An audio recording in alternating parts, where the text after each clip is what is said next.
1977 പൊതുതെരഞ്ഞെടുപ്പ് അടിയന്തരാവസ്ഥയ്ക്ക് ശേഷം നടന്ന ആദ്യ ജനവിധി.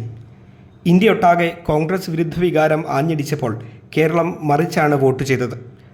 അടിയന്തരാവസ്ഥാ കാലത്ത് ഭരണമുന്നണിയുടെ ഭാഗമായിരുന്ന കോൺഗ്രസിന് 38 സീറ്റുകളോടെ ഏറ്റവും വലിയ ഒറ്റക്കക്ഷിയാവാനുമായി.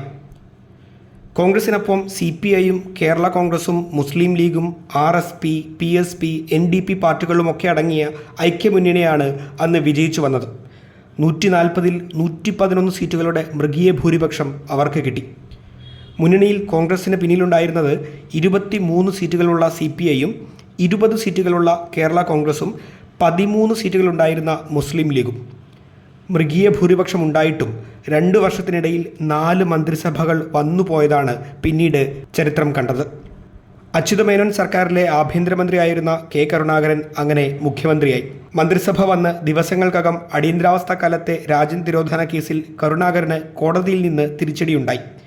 മുഖ്യമന്ത്രി സ്ഥാനം രാജിവെക്കേണ്ടി വന്നു. കരുണാകരന് പകരക്കാരനെ തേടിയ കോൺഗ്രസിന് നിയമസഭാ കക്ഷിക്കുള്ളിൽ നിന്ന് ഒരു ഉത്തരം കിട്ടിയില്ല. കേന്ദ്ര നേതൃത്വം MLA അല്ലാതിരുന്ന 36-കാരനായ AK ആൻ്റണിയെ മുഖ്യമന്ത്രിയായി തീരുമാനിച്ചു.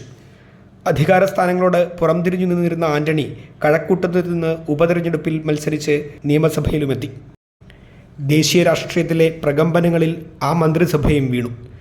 ഇന്ദിരാപക്ഷവും ഇന്ദിരാവിരുദ്ധ പക്ഷവുമായി കോൺഗ്രസ് രണ്ടായി പിളർന്ന കാലം. ചിക്കമംഗലൂരുവിൽ ഇന്ദിരാഗാന്ധിയെ പിന്തുണയ്ക്കാൻ കോൺഗ്രസ് പാർലമെൻ്ററി ബോർഡ് യോഗത്തിൽ തീരുമാനിച്ചതിൽ പ്രതിഷേധിച്ച് ആൻ്റണി മുഖ്യമന്ത്രി സ്ഥാനം രാജിവെച്ചു. പകരം അടുത്ത ഊഴം ലഭിച്ചത് CPI നേതാവായിരുന്ന PK വാസുദേവൻ നായർക്ക്. 1978 ഒക്ടോബർ 28-ന് PKV മുഖ്യമന്ത്രിയായി സത്യപ്രതിജ്ഞ ചെയ്തു. ദേശീയ തലത്തിൽ ഇടതുപക്ഷ ഐക്യം സാധ്യമായതോടെ 1979 ഒക്ടോബർ 7-ന് അദ്ദേഹവും രാജിവെച്ചൊഴിഞ്ഞു.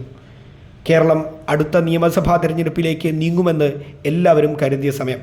എന്നാൽ Congress U, Janata party, Kerala Congress Mani, Joseph വിഭാഗങ്ങൾ എന്നിവരെല്ലാം CH മുഹമ്മദ് കോയയ്ക്ക് പിന്തുണ അറിയിച്ചു. അങ്ങനെ 1979 ഒക്ടോബർ 12-ന് സ്വതന്ത്ര ഇന്ത്യയുടെ ചരിത്രത്തിലാദ്യമായി ആദ്യ മുസ്ലിം ലീഗ് മുഖ്യമന്ത്രിയുണ്ടായി. CH മുഹമ്മദ് കോയ കേരളത്തിൻ്റെ മുഖ്യമന്ത്രിയായി. എന്നാൽ ആ മന്ത്രിസഭയ്ക്കും ആഴ്ചകളുടെ ആയുസ് മാത്രമേ ഉണ്ടായുള്ളൂ. കേരള കോൺഗ്രസ് മാണി ഗ്രൂപ്പും കോൺഗ്രസ് Uവും മന്ത്രിസഭയ്ക്കുള്ള പിന്തുണ പിൻവലിച്ചു.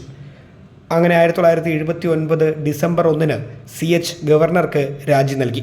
ഒപ്പം നിയമസഭ പിരിച്ചുവിടാനുള്ള ശുപാർശയും.